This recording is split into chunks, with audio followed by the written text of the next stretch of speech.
Welcome to this episode of What Do You Want to Cook? I'm with Robyn Koustik at the Chihuahua Nation Sanctuary here in the hills of Astoria, Oregon. Yes. How are you? I'm good. How are you? I'm excellent. Awesome. I'm excellent. Thanks for joining me. Yeah, thanks for being here. I thought we'd do this show a little different and we'll get outside of the kitchen a little bit and talk about all the cool stuff that people are doing out there. So we're at Chihuahua Nation Sanctuary. Can you tell me all about that? Well, we started Chihuahua Nation about 22 years ago. We found a dog on the side of the freeway, and of course I made my husband stop for it. He was emaciated, and we took him in, and then we wanted to get him a buddy, and then we did that, and then the foreclosure crisis happened. And we worked in that industry, and we were finding abandoned dogs all the time, like in foreclosures. And then, the Humane Society found out about us, and they're like, hey, you want to take some dogs? And we were kind of at this weird point where my poor husband, he would say, we already have 5, Rob. And I'm like, we got 5. What's 6, So it just kind of morphed into that. But as we got into it, we started noticing that these dogs had a lot of medical issues as they were coming in. So we decided that that was what we were going to do, is specialize in medical needs dogs. And here we are with 12 dogs. 12 medical needs dogs. So it's Chihuahua Nation, but I noticed it was hard to miss. There's a number of larger dogs. Yeah, so we started off with just Chihuahuas because that was, from being in Southern California, it's one of the most euthanized animals. People get Chihuahuas, they think they're easy and cute. They're feisty and require a lot of work, dental work, a lot of care. Yeah. So that's what we were finding most. And we kind of stuck true to the small dog thing until about 2 years ago. And then we got our first big dog, and, everyone gets along so well that we're like, let's just take in more big dogs. It's like a party in here every day. Oh, yeah. It's a crazy party. You don't totally know what they're saying, but they're probably like, yeah. Yeah, absolutely. That's amazing. How many, I know this is probably a really difficult question, but how many dogs have come through your door? I would say that have lived here, like in the sanctuary, I would say probably about 38. Okay. And I would say foster-wise, you could, toss in another 30 or so. That you look after for a little while. Find placement for. Yeah. And then Chihuahua Nation does work with people so that we can find fosters for them. They don't necessarily always come through the sanctuary, and we have a website for that. And then we work with other agencies like Angels for Sarah and shelters and things to help network and find qualified homes for animals. You think about all the dogs that have come through your door, and I see on the wall over here kind of a tribute. Tell me about that. Well, we lost a dog, our first one that we've ever lost, and I didn't have his paw print. And the day after he had passed, I walked outside and I found a little footprint, and he was our tiniest. So I ran and got some candle wax and casted this footprint, right? And I was just hysterical and made my little footprint. And after that, I thought, you know what, I want to remember each one of them. And so the second they come in the door, they get their footprint done and their photo on the wall. And then we have the charms, and that's when they pass. And we put those up just to remember them. And, losing dogs is really hard. I don't think that there has been one that we haven't, even if they've been here for a week, that we haven't just mourned. And it's just a good reminder for us that this is what we do, and the joy and unconditional love that we get from them. And, part of the love is having to say goodbye. And, it's hard. Well, thanks for doing all that. Well, thank you. Yeah, I love it. That's incredible. That's incredible. So, this is a cooking show. Yes. And a talk show. And, I want to share with our viewers all the incredible things that people do to put good out into the world. and this is just as unbelievable. I honestly think even just being as simple as being kind. I mean, that's something we're all in the same boat, right? We all just reinvented the pandemic happened, we're like, let's reinvent our lives, Yeah. But with that, I think it opens your eyes to okay, life is pretty sweet. It is what you make of it. And being kind to people and just, smiling just the smallest things I think motivates people into becoming better. I really do. Makes you more motivated. I made this person smile. Maybe when we go out to eat, I have this thing where I try to compliment 7 people in a restaurant. Yeah. And one time we had this girl, she was on a first date and she was so nervous and she was a beautiful young girl. And I walked up and I'm like, oh my, I sounded so ridiculous. I'm like, your pants are on fire. Those are the coolest bell bottoms. And she just lit up like a tree. And then the waitress came over. She's like, oh my God, that was so sweet of you. And then she complimented somebody at another table. And I was like, this spreads like a chain, and it makes people feel good. And when you feel good, you do good things. You know what I'm saying? It's not really hard. I think we first met when you were at the Armory. Yeah. Here in Astoria. I feel like everything is connected, right? And as you know, Jeff Daly was on the show. Yeah. And that's near and dear to his heart. He just made a big contribution to them. Yeah. As well as an additional thing for eye candy, I guess, in the Sign Museum. Oh yeah, upstairs, cool? Which is super rad. Yeah. Tell me about your time at the Armory. So yeah, I first met you and your lovely wife Jennifer at the Armory. The Armory, when I first started, there's Jake Roberts. I was a bartender at the country club, and he comes up to me, and he's like, "Hey, I think you're really smart. You're wasting your time here. I want you to come with me and look at this building, and we're gonna make this into this community center." And he had some wild ideas, like, "Robyn, we're gonna have a TV dinner cook-off." One time he talked me into dodgeball when we had Spence from the Cannery Pier and myself on one team, and we advertised. And these 2 20-something-year-old yoked guys come with professional dodgeballs and techno music. Spence and I were poor Spence. He took it like a man. I mean, he's trying to dodge my face. Oh yeah, they were hardcore. They didn't care that we were old. So that was Jake. So I remember going to the building, and I'm like, it's covered in pigeon yuck, and there's all this stuff from the Maritime Museum in there, and I'm like, yeah, this isn't going to happen. And then he's like, just meet with Sean Fitzpatrick. And I didn't know these people at all. Yeah. So I'm like, they're like, we'll meet at the Pig and the Pancake. And I'm from Los Angeles, so I'm like, the pig and the what? The pig and the pancake. So I got there early, and I'm like, I don't know. I don't want to buy these guys. I was so broke back then. I was like, I don't want to buy them dinner or breakfast just in case they stiff me with the bill, because I had no idea. So I could afford oatmeal. I had oatmeal at the Pig and the Pancake, and then they show up. And Sean Fitzpatrick was just this glorious human because he was so well put together and wasn't talking about TV dinner cook-offs or any weird stuff. And he talked me into it. And I think about a month later, we got the key to the Armory. And Sean looked at me and said, well, we got 27 days before our next event. And I mean, I worked my tail off. I slept there sometimes.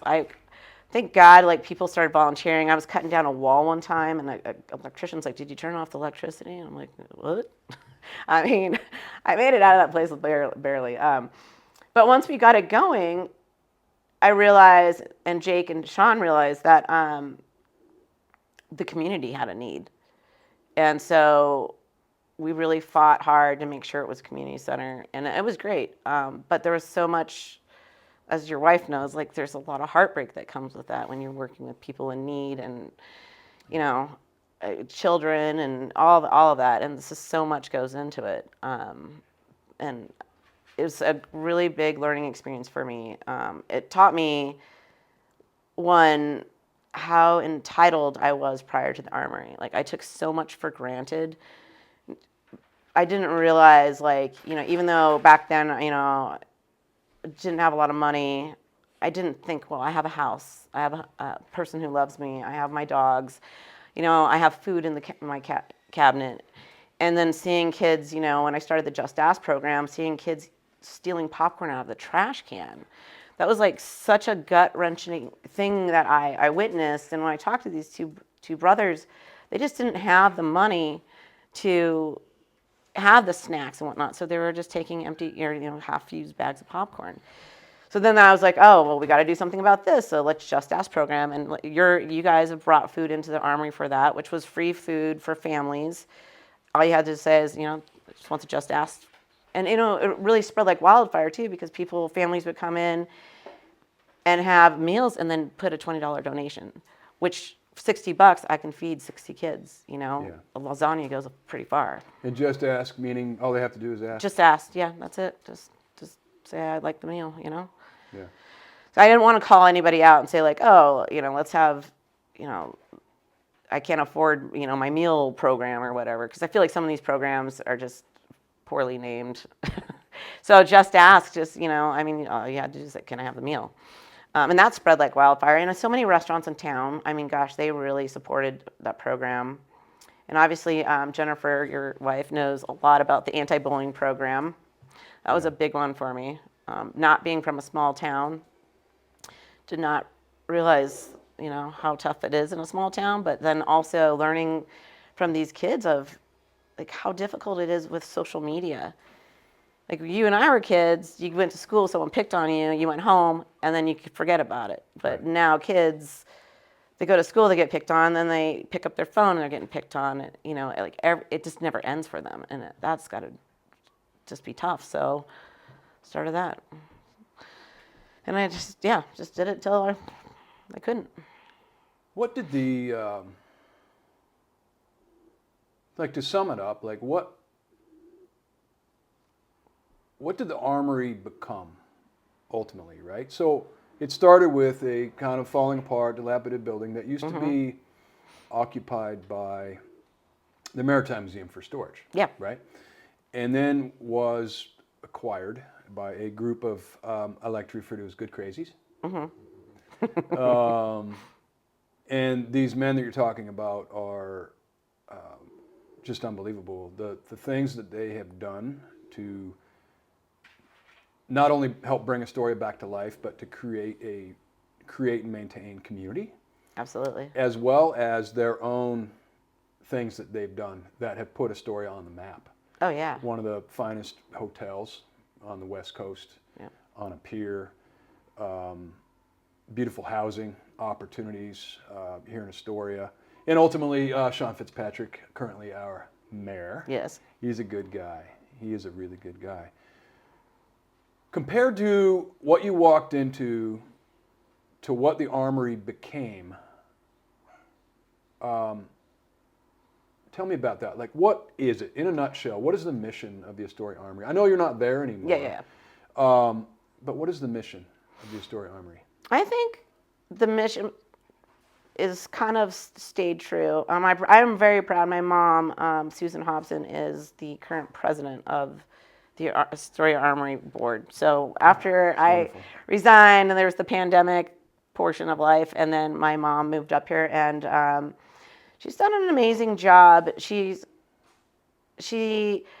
has kept true to, it's a community center to serve our community. It's an event center, and it's just a hub of kindness and community support, and a safe place for our kids and for our families to hang out and do fun activities and just have something fun and wholesome to do. I mean, that's awesome, ultimately a community center, right? Yeah. Tell me about your departure from the Armory. What did you do next? So the pandemic hit. Obviously, the Armory is kind of shut down. When I did property work during the foreclosure crisis, I was a landscaper, and I had to be outdoors, 6 feet apart from everybody. I was like, all right.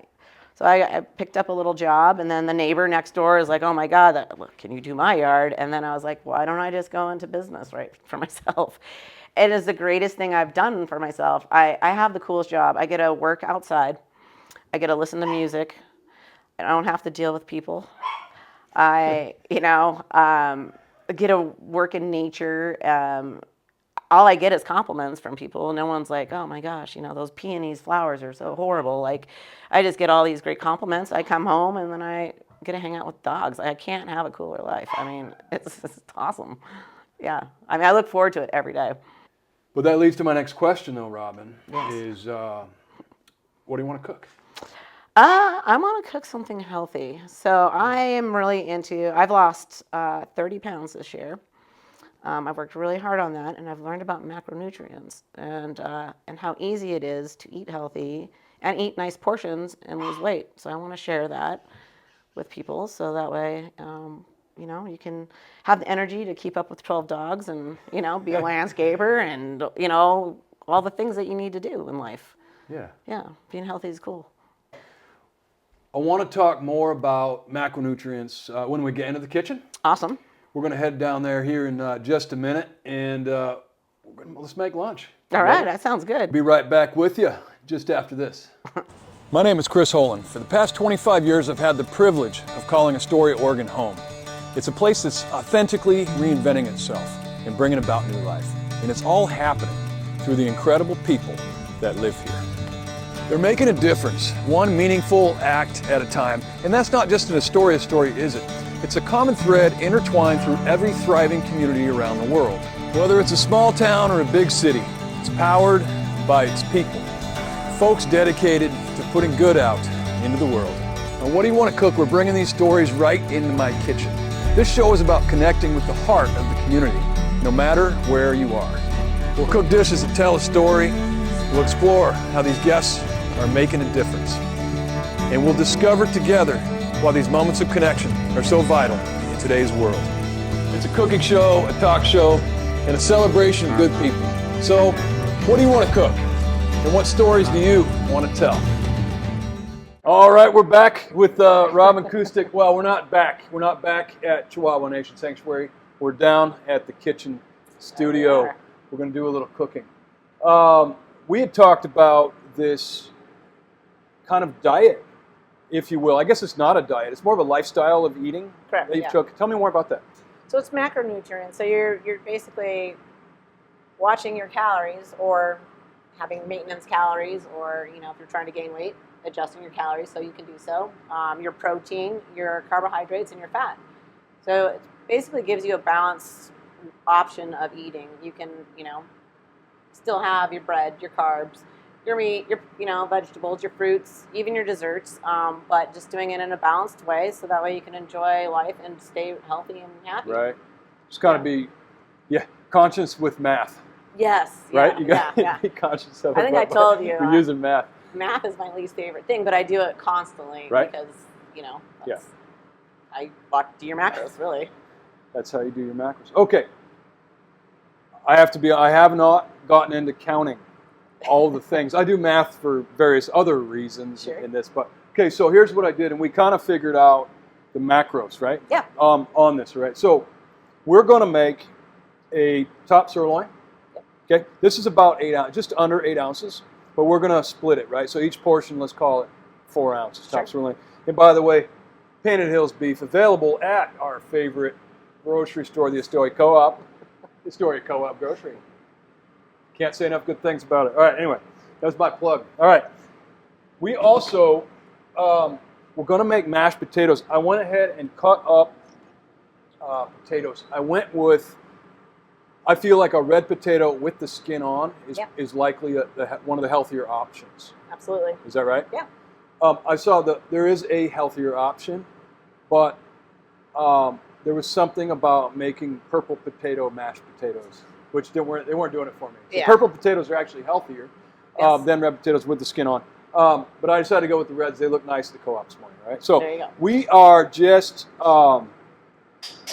simply boiling them in water until they're a bit soft. We'll strain them out, and then we'll go from there. Now, unlike ordinary mashed potatoes where we add cream, butter, etc., what are we going to do? So we're going to use cottage cheese, and we are going to use some beef or chicken broth. Okay. Beef? Yep. Chicken broth. Yep. Chicken. And we're going to use that as an alternative to heavy cream and butter, really. Okay. So you get the creamy texture out of it. You get the flavor out of it, but you're adding protein and you're saving yourself calories. Right. So you can have more of this awesome top sirloin. You can have more of the awesome top Yeah. sirloin. This is going to end up being, now we talked about that and you feel like I'm a little bit over on the macros, but we can adjust that. So we're going 500 grams of red potatoes. Yep. Okay, this is for 2 of us, so it's 2. So everything, cut everything in half. 500 grams of red potatoes, a half cup of cottage cheese. This is low-fat cottage cheese. All right, and 2 ounces of chicken broth or chicken bone broth. All right. What we're going to do, we have the potatoes cooking in water.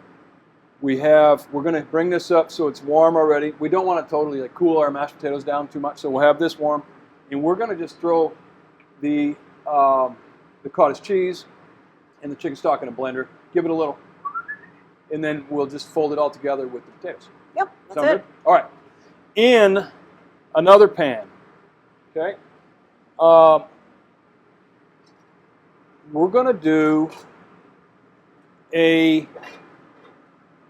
some vegetables, all right? So I picked up some broccoli and a sweet onion. I thought it'd be nice. So greens. I think a nice green vegetable is a good idea. We got some lovely broccoli.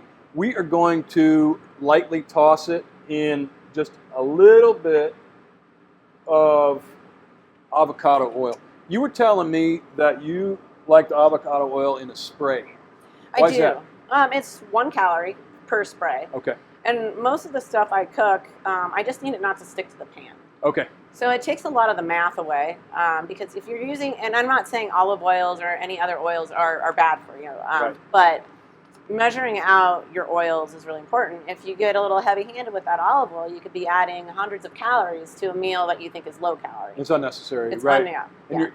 Yeah, so just a little spray for your scrambled eggs. You basically take, let's say, for instance, a pat of butter that's 100 calories, and yeah, you get this great shiny scrambled eggs, but you can do the same with the 1 calorie, Right. you know, and now you're looking at 80 calories, because I believe eggs are 79 calories per egg. So it's an 80-calorie breakfast versus a 180-calorie breakfast.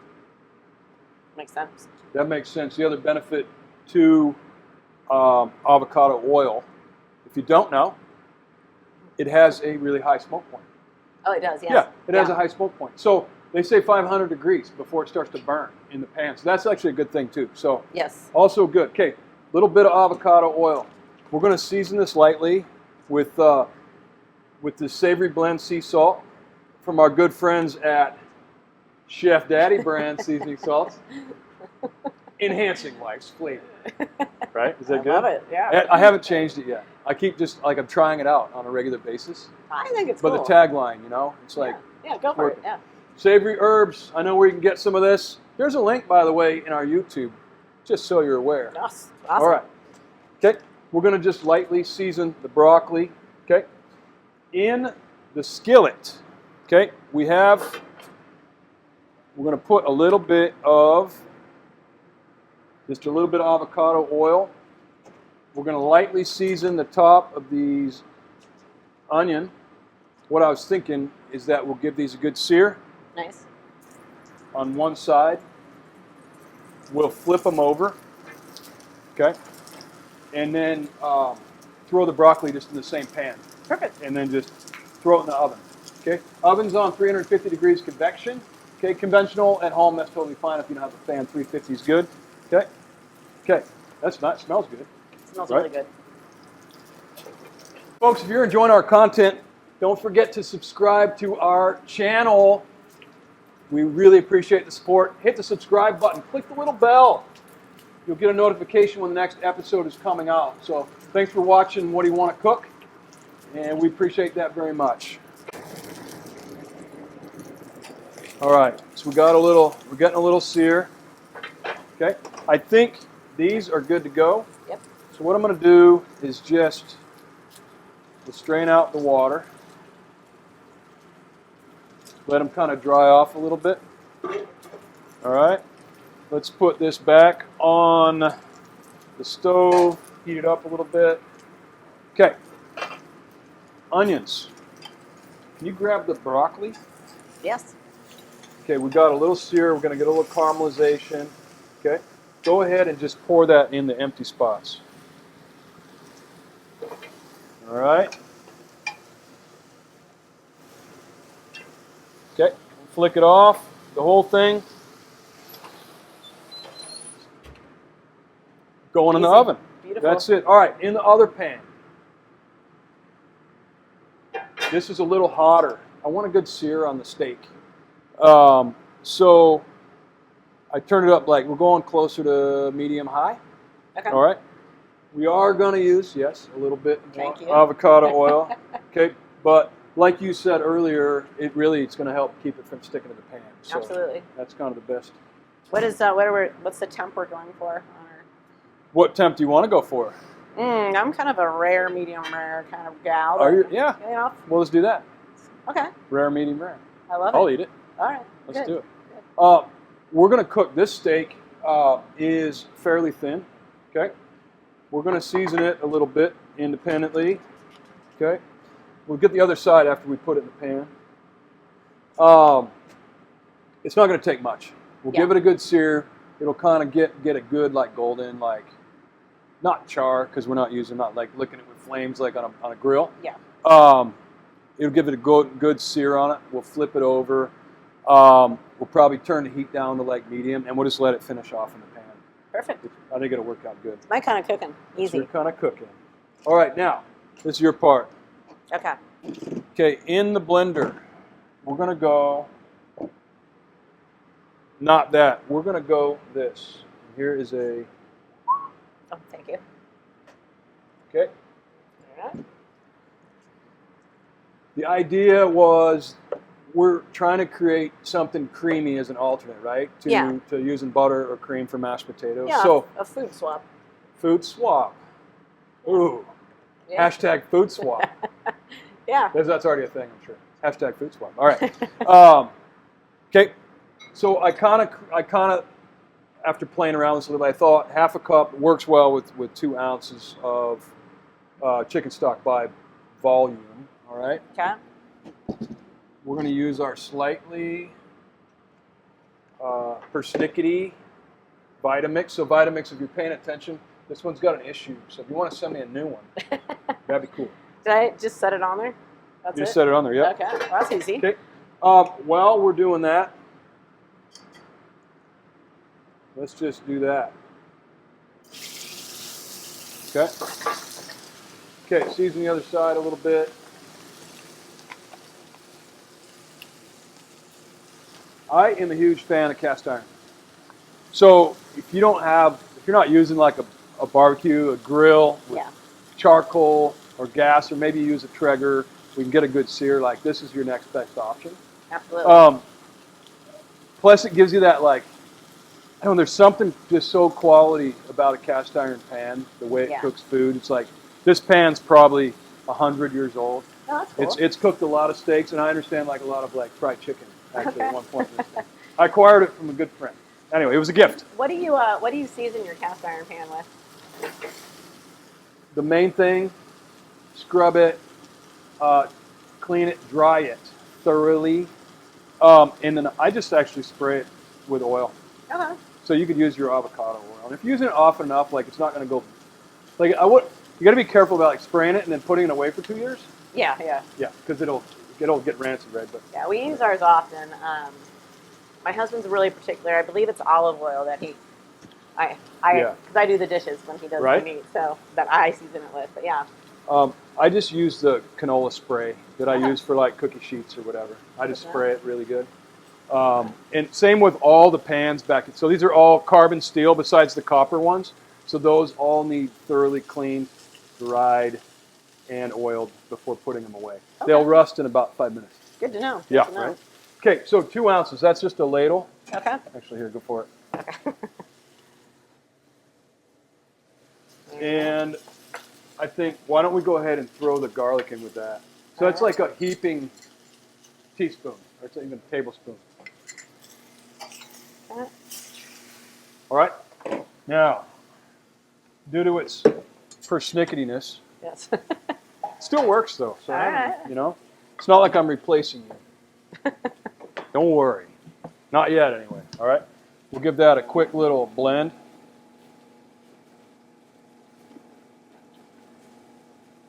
See the persnickiness? There it is. There it is. There it is. I feel like we need more stock. I feel like you do too. So I'm going to turn it down a little bit. Okay, go ahead.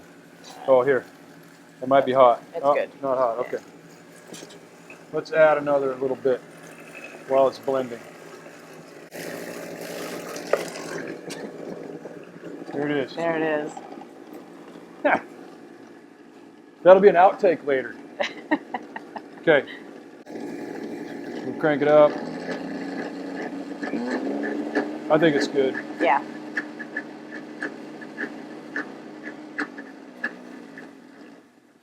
Okay. Now, we probably should flip this guy over. What do you think of that? That looks beautiful. It's all right? Oh, yeah. Gosh, are you kidding me? We're going to give it a good sear. Let's turn it down like to medium. And we're just going to let it kind of finish up. It's probably like a third to half, nearly cooked to rare, mid-rare. Yeah. Something like that. All right? You know, one of the reasons I chose that meat is because it's so low in fat. Yeah. And you get to eat more when you're lower in fat and lower in calories. So London broil and top sirloin are my two faves. What about filet? Oh, yeah, well. That's like cheating. Yeah, that's not. Filet's not in my budget most of the time. I know, right? They're spendy. Yeah, a little one I saw this morning at the store. Yeah. I swear it was $20 for a I know. little bag. Here we go. All right, so mashed potatoes. Go ahead and dump them back in the pan. Okay. And then we got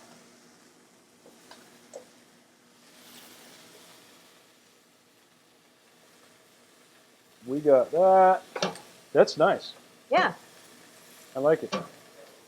Okay. I think let's use about like a half a teaspoon salt. Yeah. That's the one thing I've learned cooking with cottage cheese, because I use it as an alternate in like a lot of foods, is cottage cheese is salty. So, right.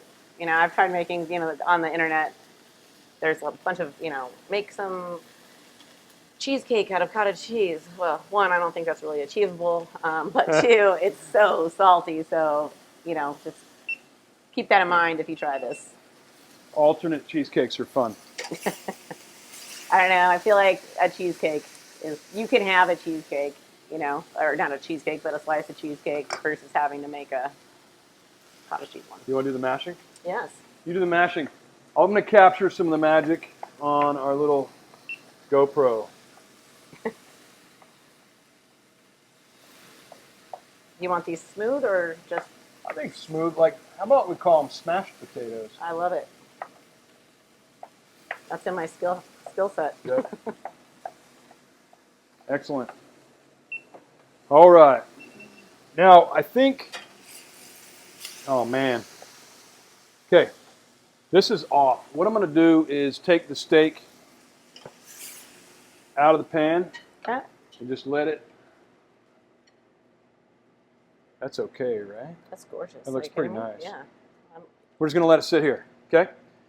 It's always good to let the beef rest for a few minutes before cutting it open. It helps the juices kind of redistribute so they don't end up just all over the plate.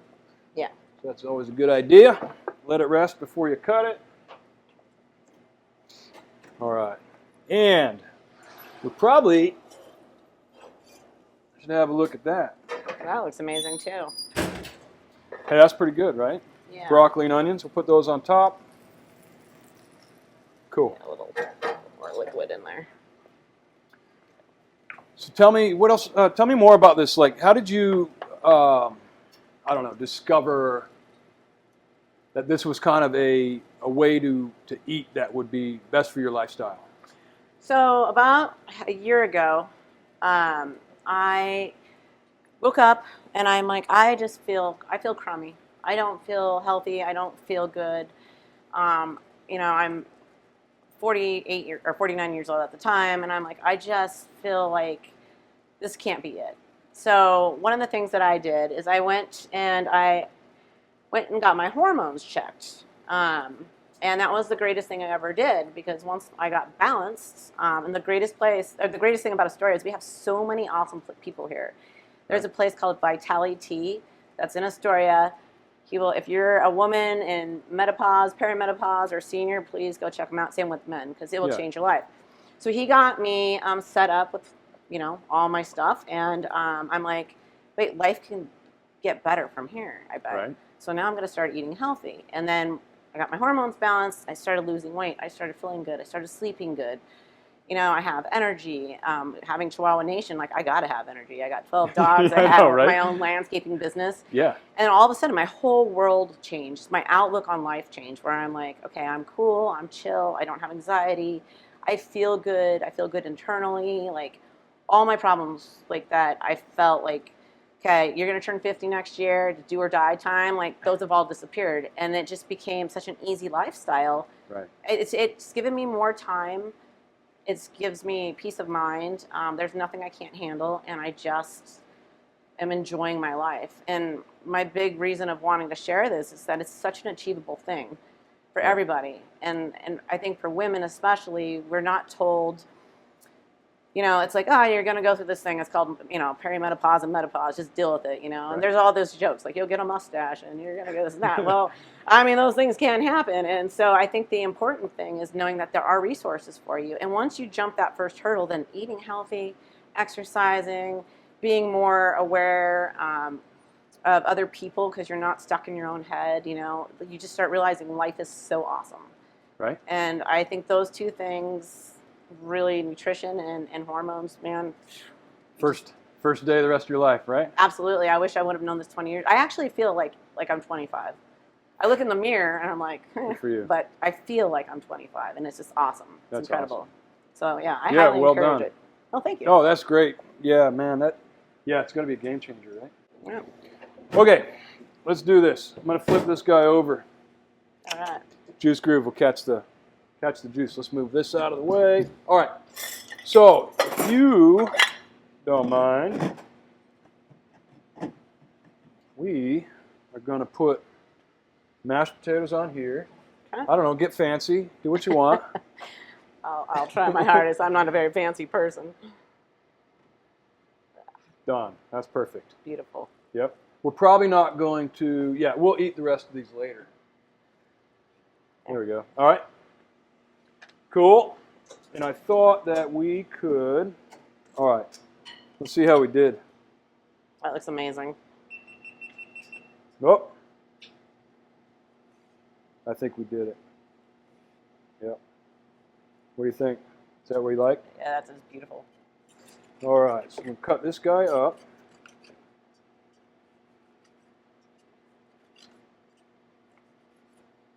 Okay, I'm going to move that just a little bit inside. There. All right. So how about we do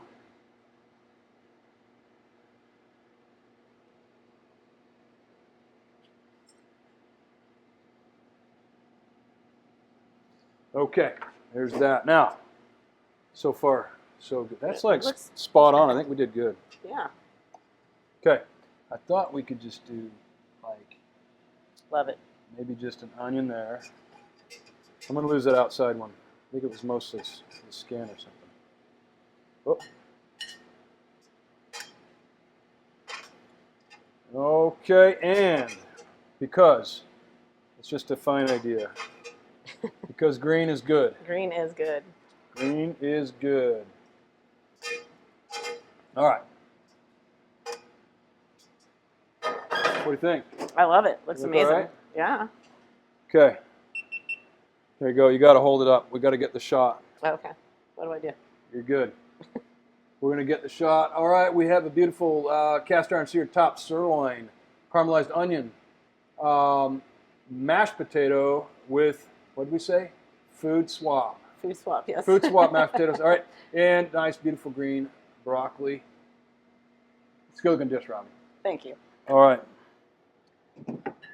All right. I'm going to put this guy over here. So I think what we ought to do is have a little bit of this. There you go. All right. Thank you. Mm-hmm. Thanks for doing all the cooking. have a bite. It's like, it's melty. Yeah. Mm.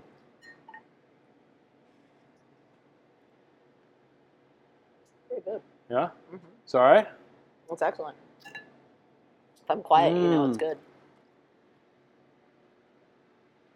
Excellent. Yeah. I want to try the mashed potato. The first time I made it slightly different this time. It's not bad. That's good. Pretty good. So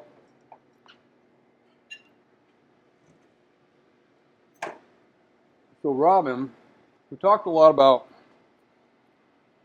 Chihuahua Nation Sanctuary. Yeah. The Story Armory. Mm-hmm. We talked about eating macros, counting calories. Counting calories, protein. And macro short for macronutrients. Correct. Okay. We talked about just feeling better. Like what? Anything else you want to add to this episode, this conversation? Yeah, I think if you want to do something to better your life, but also better other people's life, is you need to invest in yourself first. You need to invest in your mental health. You need to invest in your physical health, and you need to invest in your surroundings, your community. And the way that you start that is just by saying, I need to take care of myself. It opens up a really peaceful, kind world, and it's really nice to be in that. So, that's really all it is. Fasten your own seatbelt. That's right. First, no, wait. Put on your own oxygen mask. That's right. Before helping others. Exactly. We kind of went through that in 2020 with the pandemic and choosing. We consciously chose to not reopen our restaurant that we had for nearly 20 years, and it was kind of like it was a really hard conversation to have with ourselves. Mm-hmm. Of look, we're doing all these things. We have all these people that rely on us. Jen was director of United Way at the time, and I said, look, we can't help anybody if we don't take care of ourselves first. Exactly. We need to take a break, figure out what we need to do for us, and then we can pick back up and be able to help others and do good things and things like that. So thanks for coming on the show. Thank you for having me. It's been awesome. Yeah. I got all the feels hanging out with the dogs. It was fantastic. I get it. Like I totally understand. I understand that. Yeah. Folks, thanks again for watching What Do You Want to Cook? Please subscribe to our channel. It doesn't cost you a thing. Hit the button, hit the little bell, share with your friends, make some comments, send me some messages. I'd love to chat. We appreciate it very much. Robyn and I are going to finish eating these steaks. Yeah. We'll see you next time on What Do You Want to Cook?